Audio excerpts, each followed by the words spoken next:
You're listening to the Archaeology Podcast Network.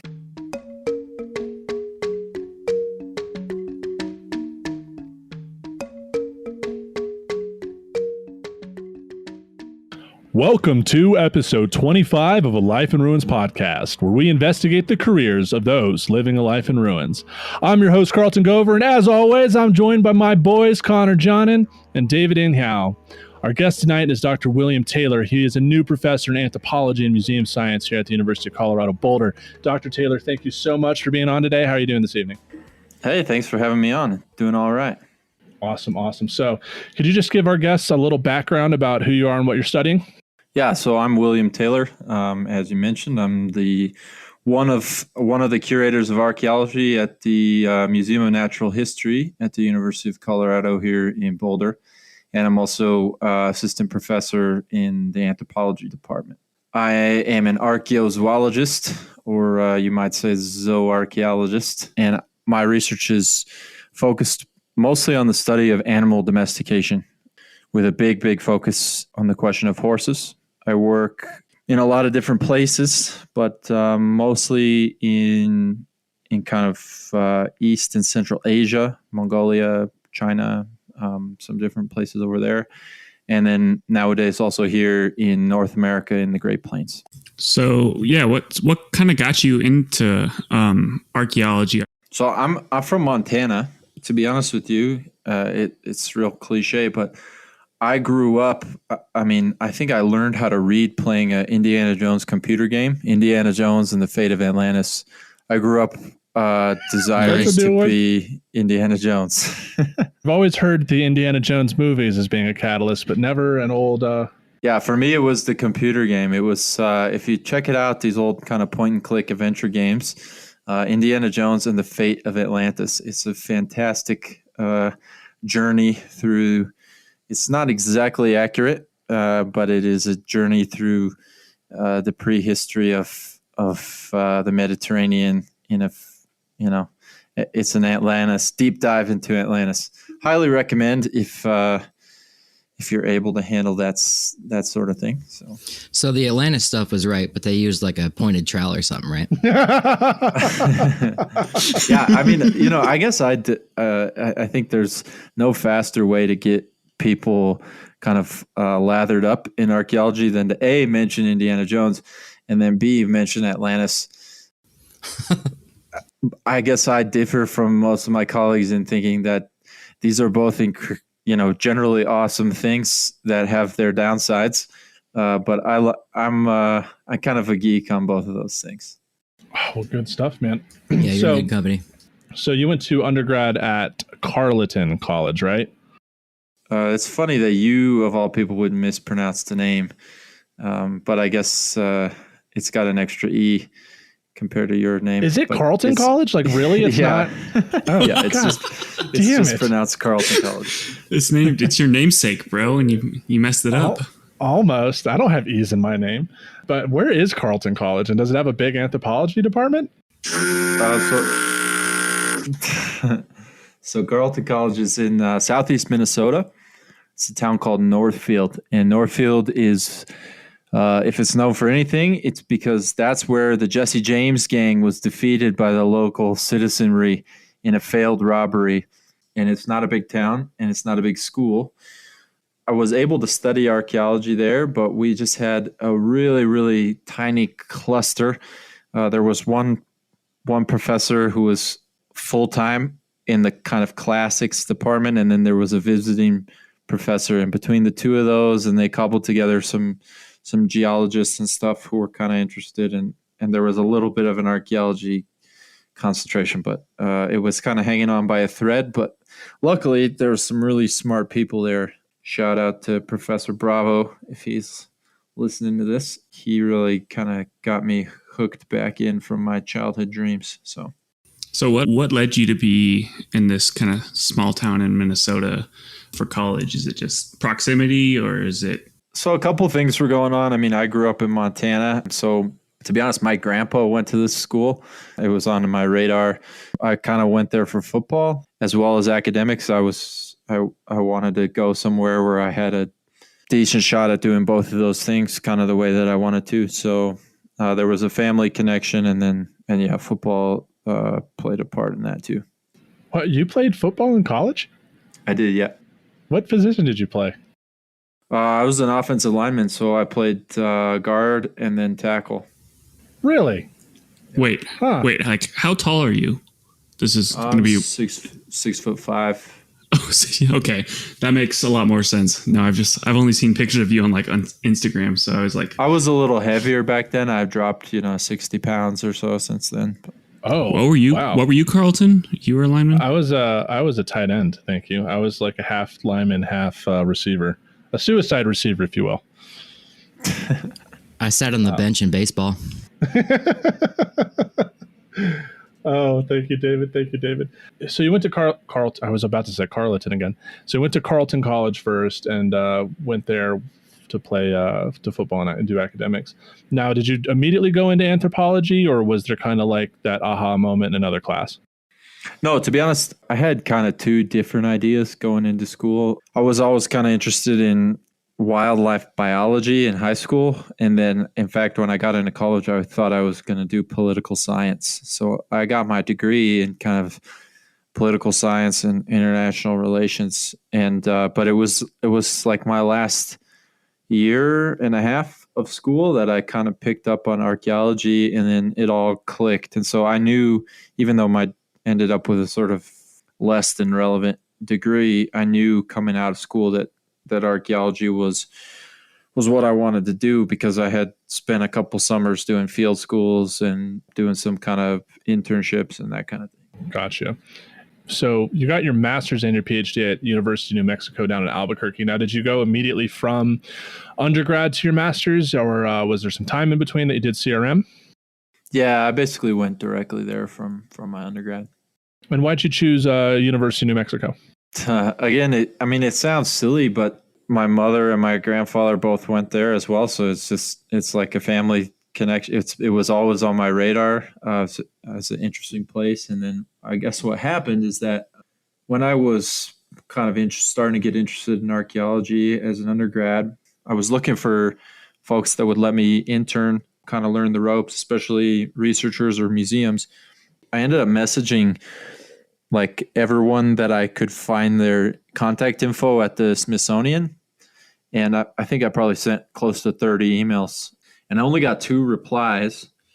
And one of the replies was from Mindy Zader, who studies animal domestication and would end up, being a really great mentor to me. But she said, I'm sorry, we're going to be gone this summer and we've already got stuff figured out. But, if you're interested down the line, message me. And then the other person was Bill Fitzhugh, who runs the Arctic Studies Center at the Smithsonian. And actually he talked to our class this semester that Carlton was a part of. So you recognize his voice anyway. Bill, he does a lot of different stuff. He works in Mongolia. He works in Newfoundland and different parts of Canada and Quebec. But his kind of like, he has this idea of studying the Arctic. So he works all over the world through the study of Arctic cultures. And so Bill was kind of the person guiding me into grad school, and I was looking for somewhere that I could keep doing this Arctic studies thing.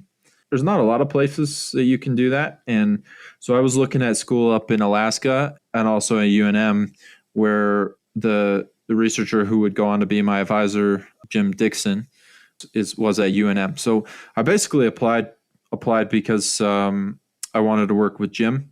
And then I ended up in Albuquerque because I felt a little bit more comfortable with it because I have family connections there. And then also because the money worked out a little better there. Well, that's super interesting, man. Especially when you're talking about how they consider like the Arctic, more than just, Canada. Because I feel like Americans, that's what we think of as the Arctic. But if you if you take this kind of global view, the taiga and all the steppe in Mongolia are also kind of part of that. So that's super cool that you're kind of getting into this area that's like huge and, is a large part of the globe. I think that that had a huge impact in kind of the way that I end up thinking about archaeology and the world. Is that, right from the start, I had these kind of role models who were thinking about the whole world, and they're not letting political boundaries limit their thinking or their research questions and stuff. And ultimately, it's something I try to kind of emulate as I got into archaeology a bit more. That's super cool. I mean, it's something I had never thought of. So you said, you mentioned as part of like kind of between your transition from undergrad to grad school, you did some field schools. Where did you do a lot of your field work? So my first field school was in my own backyard at the Montana Yellowstone Archaeology Project, which was with the University of Montana, and it was in Yellowstone. We worked a couple different spots in the park, one of which was kind of up pretty much near Gardner. We spent the most of the time, it was on the shores of Yellowstone Lake, kind of the north edge, which was just unbelievable. It was awesome. Yeah, that sounds like a good time. Yeah, it was fantastic. Yeah, not a bad spot to start out. Yeah, I mean, kind of a weird experience because I've been to Yellowstone a bunch, but I guess probably because my folks knew about the tourism situation. We never went in the summer, really. We went like in the fall and the winter. And so it's like this crazy juxtaposition is that you're there for work and you're in one of the least, developed places in the US, but you're staying at a campground with just hundreds of tourists and some of the most clueless, unbelievable people that you can imagine. I mean, the guy next to my tent got gored by a buffalo in the campground while we were staying there. Oh my God. I woke up one morning and there's buffalo sleeping kind of within the campground area. And, a lot of idiots kind of taking pictures and stuff and getting way too close. And then we came back and there was the word on the street was that he had been hospitalized. So, whoa, pretty wild, wild to be in that place where you're at the same time you're in the middle of this beautiful, nature reserve, and at the same time you're just hundreds of you could not pick a more clueless group of people to be in the outdoors, and you're in close proximity with them and stuff. So it was an interesting experience. I don't know if you're familiar, but there's a Instagram called Torons of Yellowstone. And no, it's just I haven't seen it. It's a compilation of just videos of people being complete idiots at Yellowstone and like other national parks, but it's a lot of buffalo. It's pretty good. There's also like a book that's what is it called? It's like Deaths in Yellowstone or Ways to Die in Yellowstone, and it's a compilation of people just like, hey, I'm gonna walk into Old Faithful and see how that goes. It's sort of like it's a bright light for people that are just unable to sort of control their urges. I guess when the parks were closed, someone even died in one of the thermal features. Because people just can't resist whatever, Darwinian urge is driving them. So. Darwinian urges. Yeah, Yellowstone is definitely a fun spot. On our way back, I just recently got back from Montana, thanks to Dr. Taylor. And the northern we really wanted to drive back through Yellowstone, but the northern entrances into Montana were closed, and we weren't going to drive a 5-hour roundabout to go back through Wyoming, which was a bummer. Yeah, it's a great place to get. If you haven't been up there, you really should get up there. Oh, dude, when I used to live in Wyoming, we used to go a bunch before I went to grad school. We'd always head up there. It's always a fun spot. So while you're at University of New Mexico before this break, what was your thesis and dissertation on? When I was in grad school, I worked a couple different places with Jim. We worked up in Alaska for a couple of summers, but I really I had gone to Mongolia the summer before I entered grad school with Bill and the Arctic Studies guys. And I just really wanted to get back there. So one of the formative experiences of my life was in that first summer in Mongolia before I started grad school. We excavated a 2,500-year-old horse burial. And out of that horse burial, this thing was like 5 meters in the ground. It was just basically weeks of physical labor just to open it up. And it was just a horse. But that experience was unbelievable. I mean, this beautifully preserved skeleton of a horse from one of the world's first kind of horse cultures. And, it had this bridle with beautiful gold inlays. And I just made these incredible friendships, and I just got hooked, and I kind of always had this in the back of my mind. So my dissertation, basically, when I started out, it was just go back to Mongolia, look at horses. And that was really as far as it had been thought out. But I found a little bit of support from the American Center for Mongolian Studies. They give these little student support grants, and it got me back there. And I started trying to study kind of the origins of horse culture in Mongolia. So when did people start herding horses? When did people start riding them? How did this kind of way of life develop? And it's a kind of thing where, similar to many places, this is a culture that is a nomadic, kind of a grassland culture. And their history is kind of written by sort of snarky farmers from China who didn't like them very much, right? And so the historical record would have you believe that Mongolians started riding horses, maybe 200 BC. And as a result of, the great advancement of Chinese civilization. But we had this 1,000 years of additional archaeological record of horses here, and we had no way, no real artifacts to speak of other than ritual horse burials and bones of horses. So there's nothing really except stone monuments and rock art, as well as bones of horses to work with. So my work was basically, let's get into these horse bones and see if we can find ways that we can use them to learn something about their relationship with people and kind of the origins of Mongolian horse culture. So it was a lot of looking through modern natural history collections and trying to develop new and use old ways of understanding horsemanship through the animal skeleton. Well, that's dope. But we're going to have to continue this horsing around in the next dude, you session. took it. That's exactly what I was going to say for my segue. It was low-hanging fruit, dude. We had to go for it. All right. I wanted to start this off by saying nay, but then I realized it'd be super ridiculous. So I'm just going to say welcome back to segment 2 of a Life in Ruins podcast. We're horsing around here again with William Tabor. Oh, that was also super lame. Whatever. We'll just keep it. So... that came off not... Oh, boy. Let's cut that out. Anyways, yeah. So how did you... So this is the first bullet point that I have to talk about. How did you get hooked up with studying horses in Mongolia? I know we kind of talked about it in the last segment. Well, let's just go hard.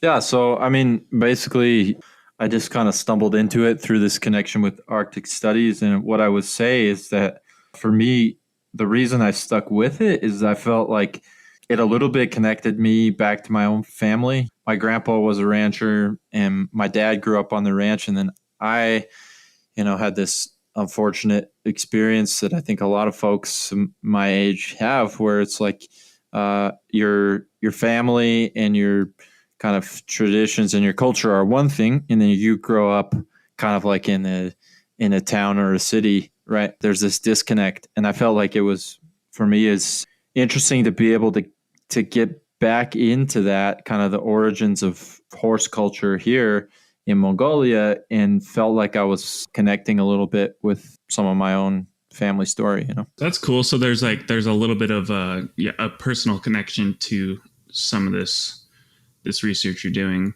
Yeah, absolutely. Well, it's interesting to see, I mean, like you mentioned in a previous segment, that, there's this history that's written by certain folks. So you were kind of unraveling this deep history of horses on the steppe that wasn't exactly something that everyone is talking about. I find that super fascinating, especially because Mongolian and Chinese history is so intertwined and interconnected. And have you really dealt with any issues studying that as part of your research? One of the things about archaeozoology and studying animal bones and doing what you might call archaeological science is that it has this really unique ability to correct historic bias or serve as a kind of a counterpoint to it. But that goes just as much for the history of folks that might have had their history written by someone else, whether it be for colonial reasons or just for historic reasons.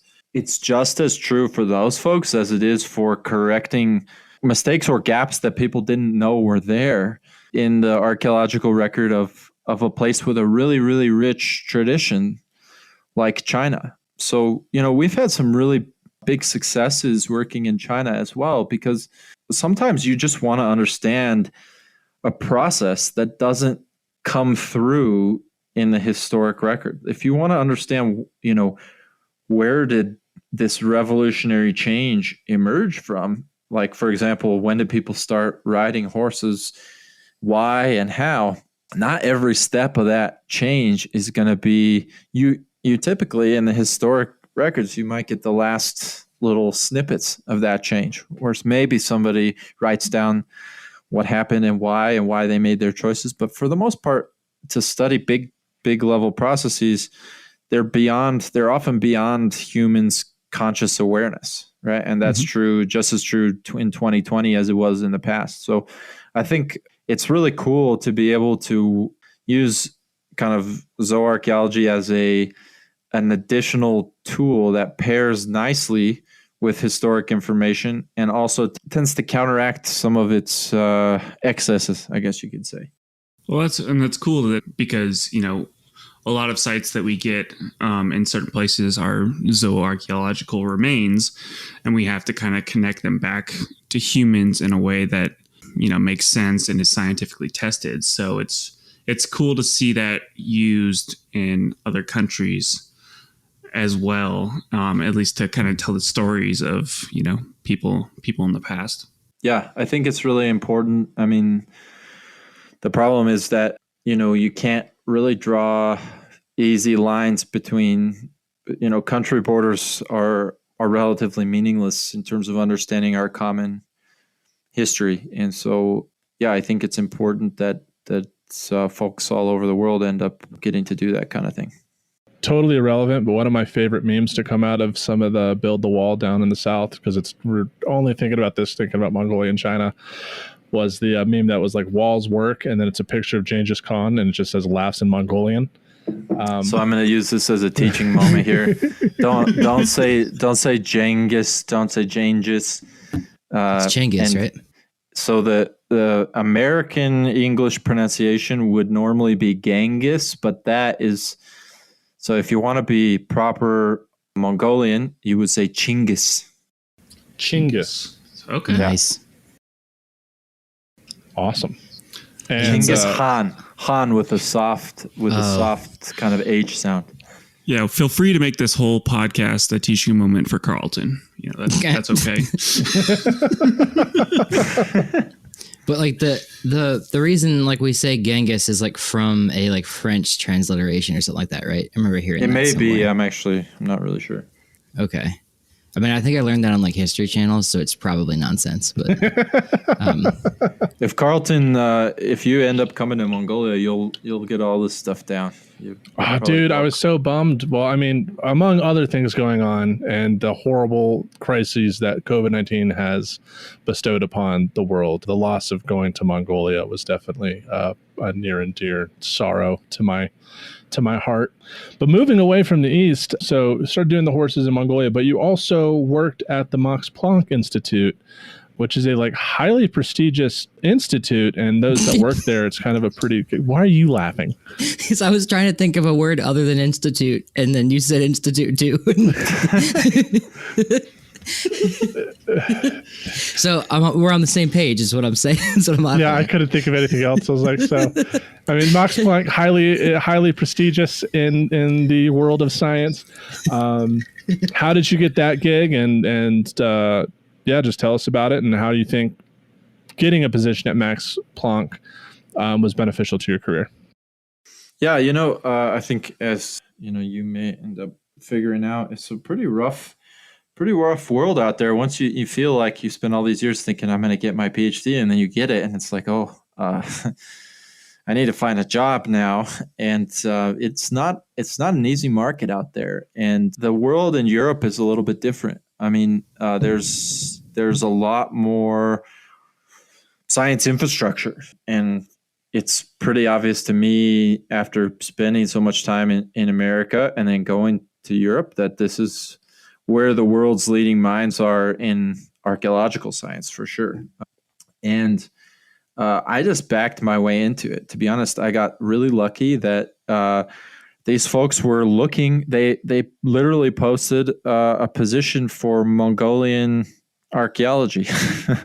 So, there's a limited pool of folks that are finishing up, their PhD in Mongolian archaeology. And so I ended up pretty much overnight. It went from being a grad student that was, working in Mongolia as a grad student at UNM. I have wonderful advisors at UNM, but none of the folks there were Asian oriented folks. And so pretty much my whole dissertation, I was kind of working on my own, was kind of off on my own, trying to figure it out. And UNM is a great school, but it doesn't carry the name doesn't carry a whole lot of weight overseas unless, every once in a while you meet somebody who's like a fanboy of Lou Binford or something, but it's like, it doesn't really resonate with people. And so I was sort of starting from a position where my name and my credentials meant nothing. And I had to kind of connect with people, interpersonally or get them interested in ideas. At Max Planck, it really switched overnight, where all of a sudden you just have these incredible resources at your disposal. And also people just assume that you know what you're talking about. Whereas nothing about me actually changed or my ideas. I had all of a sudden this big boost in sort of unearned credibility, which was a huge advantage and ultimately very, very cool and useful. But I'd say the best thing about working there is that unlike any other place I've been to, you have this just group of literal world experts on every subject you could imagine, and you're sharing offices with them. And you get to share ideas with them. And it really just expanded my mind in terms of what tools can we apply to study the past. I was pretty into osteology, but working at Max Planck, I walked away learning how to work with people in ethnobotany, with people in DNA and isotopes. I came away knowing how to do some mass spectrometry stuff, and you just start to think of archaeology as this really, really multi-methodological, interdisciplinary science that's part of the broader science world, which I don't think we always think about things that way here in the States. I certainly didn't necessarily learn that through my education. It really kind of opened my eyes in those couple of different ways. So did you take that as inspiration for kind of dealing with this, starting a new archaeozoology lab at CU Boulder? Is that kind of like the template that you kind of worked from? The template that I've worked from, to be honest, draws mostly on my other kind of key advisor, Emily Jones at UNM, who set up an archaeozoology lab from scratch while I was her student. And so I got to watch her do this, and I really try to emulate her approach in most of the things that I'm doing. But what I would say is that in terms of how I hope that our lab ends up, I would like it to be much more capable of hard science than your average Zoarc lab would be. But I also wanted to keep what makes American archaeology special, which is a focus on teaching, a focus on personal relationships, a focus on holistic understanding of archaeology as a part of anthro. There's a lot of things.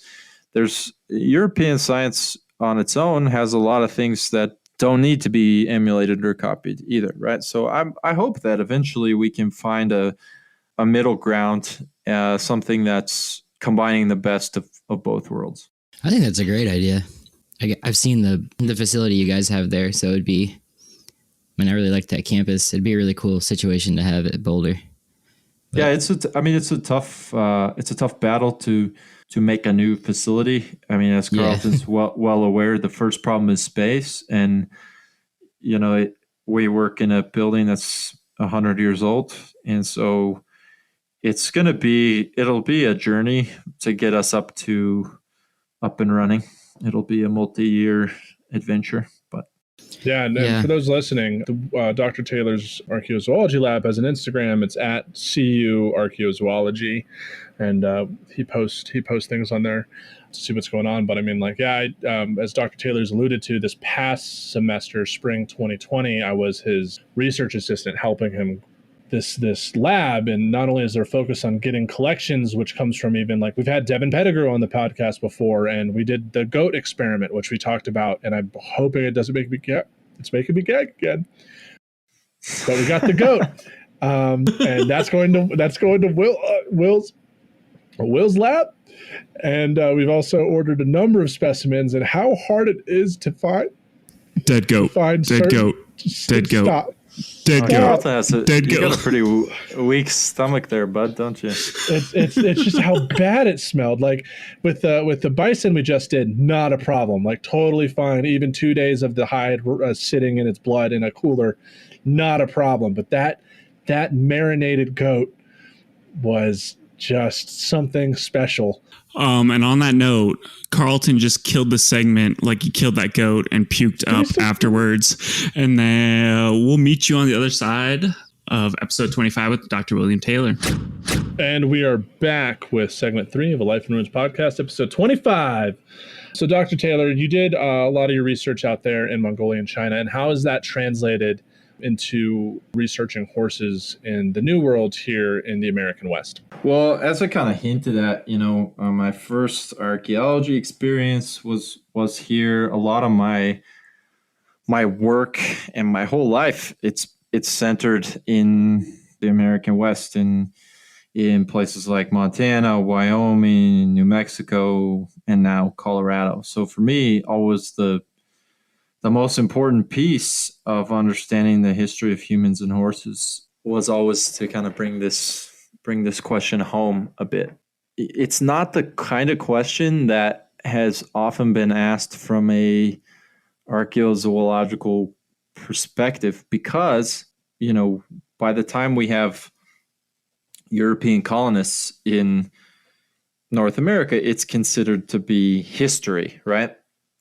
And so it's almost as if, until, recent decades, that the whole discipline of archaeology is sort of excluded from these particular data sets. And even when material related to the early history, or I'm not sure whether you want to call it history or prehistory, the earliest connections between people and horses, when it's emerged in the archaeological record, it hasn't really been a focus academically, other than kind of to say, here's some horses. But what we've learned in working in Mongolia, working in East Asia and different parts of the world, is that there are whole classes of information that you can learn through the study of animal bones that no historical document is going to give you, right? And so our hope was that by trying to apply some of these tools, which were sort of, the sword was sharpened on the archaeological record of Mongolia and stuff where there's nothing else to work with. But the sword is still sharp, and we can apply it to questions here where we, by no means through historical documents, know everything there is to know about the introduction of horses or the way that it transformed indigenous societies in this part of the world. And in fact, I think a lot of folks would tell you right off the bat that those historical documents are carrying with them a whole host of kind of implicit biases or explicit biases.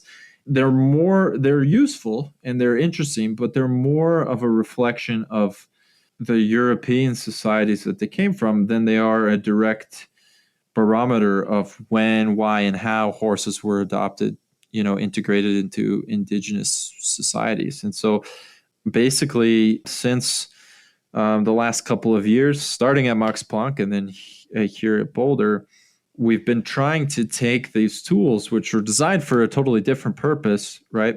And to see what we can, if applying them here, will sort of reshape the way that we think about this question, which has traditionally been part of history rather than archaeology. That's super interesting to hear, to see.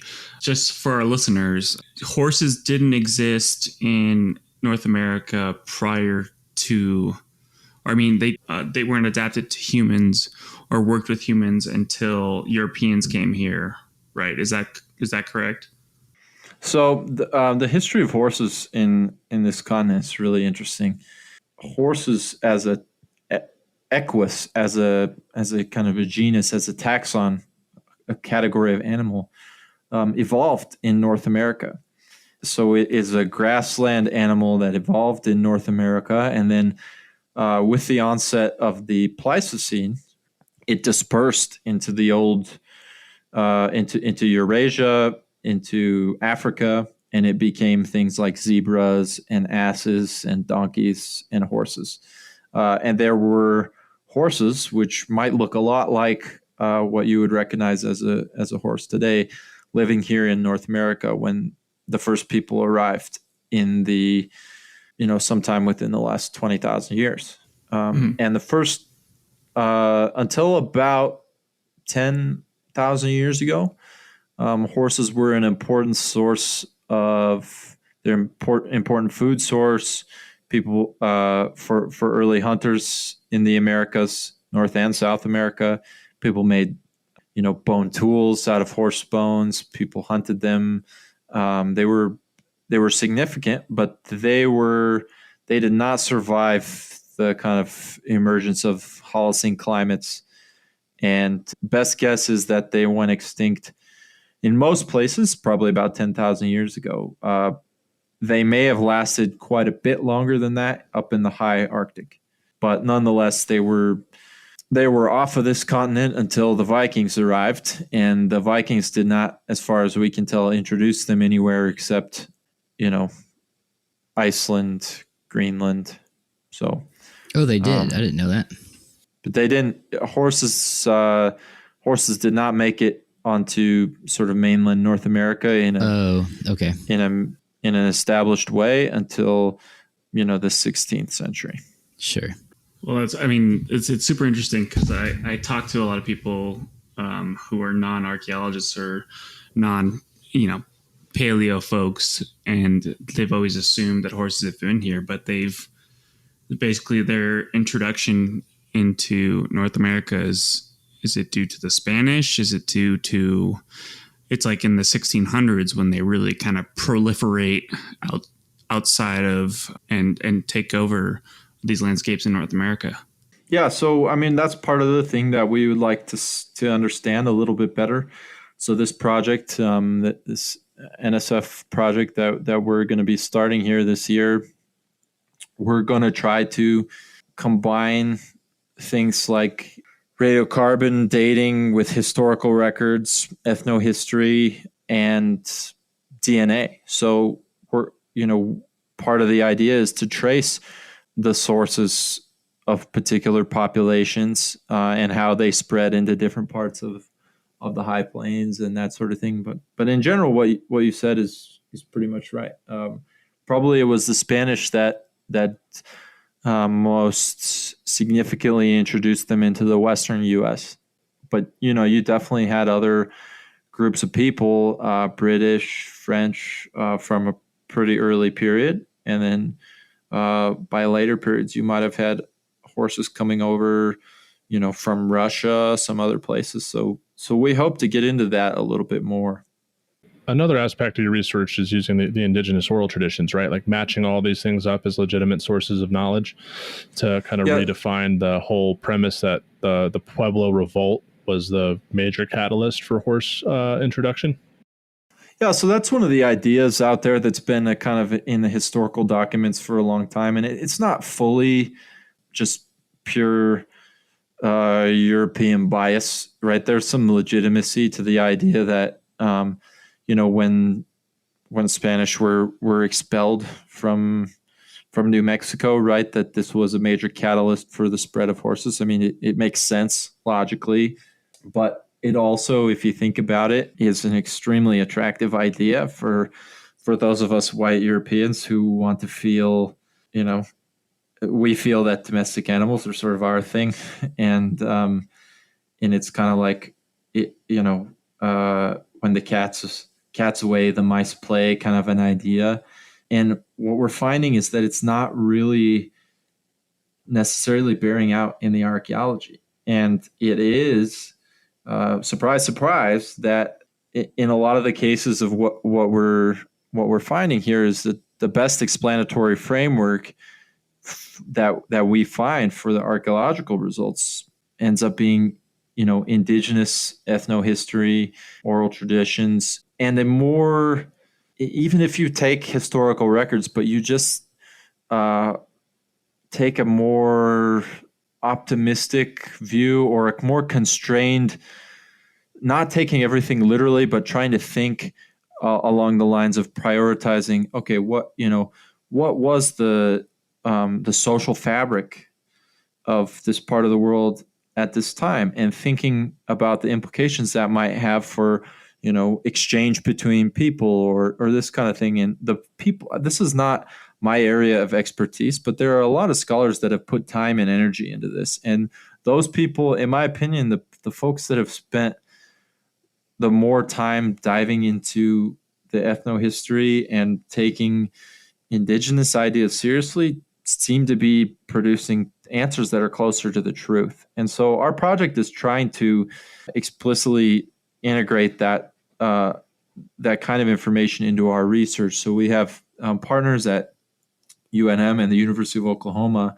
who are really good at this kind of research and are, through this grant, hiring folks to explicitly dive into these kind of records and see what the story they might tell is, and how it might differ from a purely kind of historical records approach. Yeah, I mean, A, that's awesome, and B, just kind of like talking about other methods in which horses got around other than the Pueblo revolts is, the Spanish. If anyone that has been on the Great Plains knows it is easy to get lost and horses wander off. And the Spanish had several expeditions outside of the Southwest into the Great Plains, and all the times they did, there was one, I think, in the late 1600s where they came across a Wichita village who are linguistic cousins and cultural cousins of the Pawnee and got annihilated.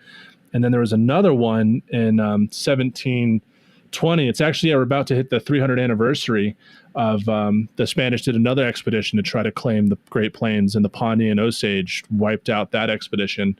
And all these things were documented on bison hides. And, when there's battles and, of course, people moving long distances, it's easy to, kind of lose horses. So it wouldn't be totally out of the realm that they kind of wandered aimlessly for a bit, as horses do.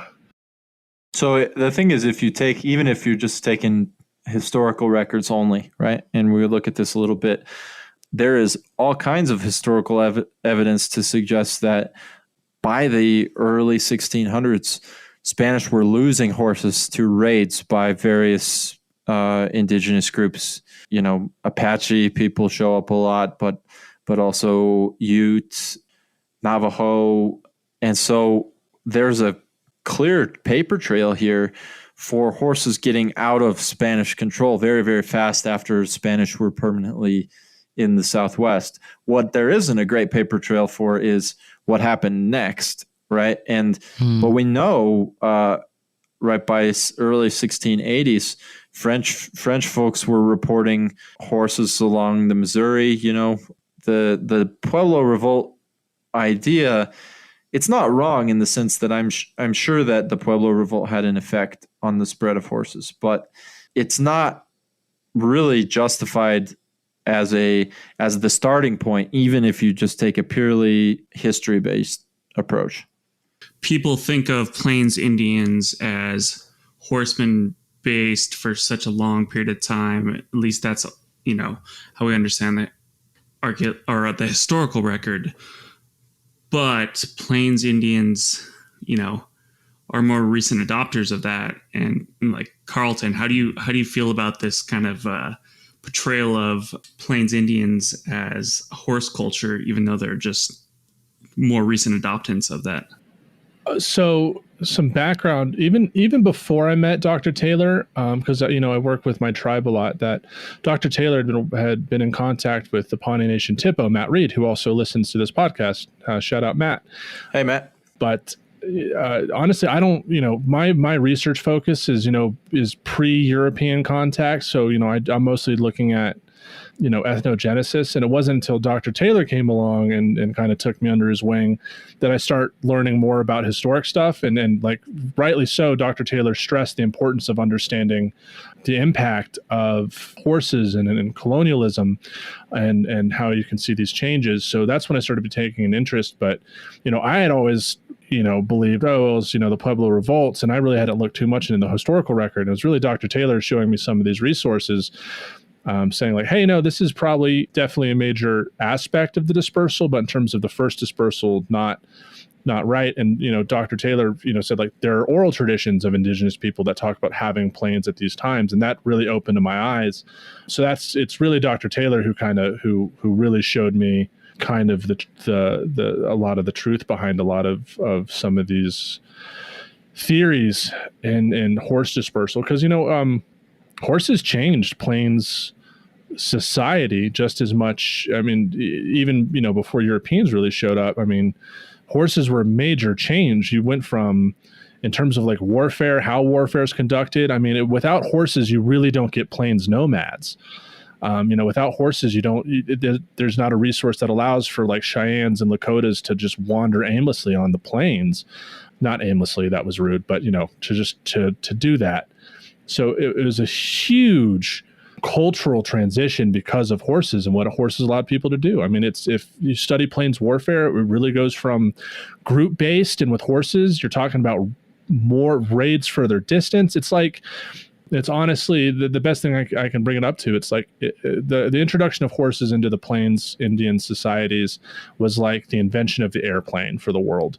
Like it changed so much about warfare and society and closing distances. Wow. And it was just critical. I think one thing it's important to clarify too is that this work, while you're right that it is clear from this work that like horses were introduced into the continent. I think one of the roles that archaeology can play here is that doesn't make this a European process. In fact, I think the more that we look into it, the more that we realize that the integration of horses into plain society was essentially a purely indigenous phenomenon, right? And I think that by telling that story, I don't think it in any way delegitimizes, and in many ways we're actually extending the antiquity of this relationship, as if you were to look at it from a historical standpoint, you sometimes might get the opinion that, basically Coronado showed up and handed the horse off to folks, and that these relationships were only a short-lived, fleeting phenomenon that we can pretty much thank Europeans for. And I think that the work that we're doing shows that to be very, very much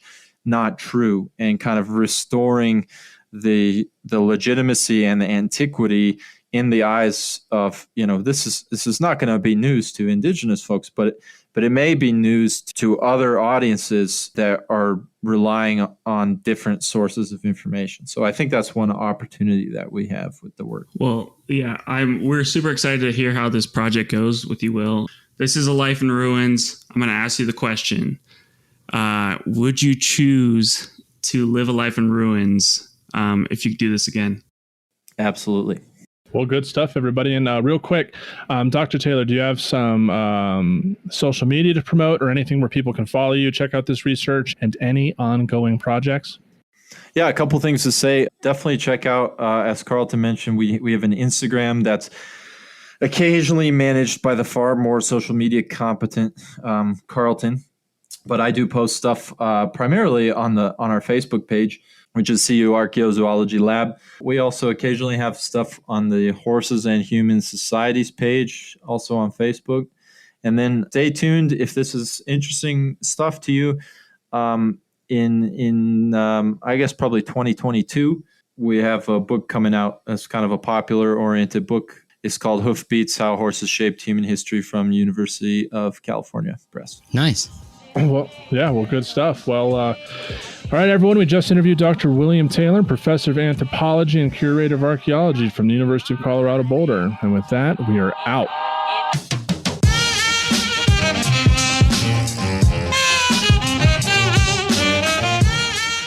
Thanks for listening to A Life in Ruins podcast. You can follow us on Instagram and Facebook at A Life in Ruins Podcast, and you can also email us at alifeinruinspodcast@gmail.com. And remember, make sure to bring your archaeologists in from the cold and feed them beer. Hey, gents, what do you call a happy cowboy? Oh, no. A jolly rancher. Oh, boy. Whoa. Incendiary. You have it. Yeah.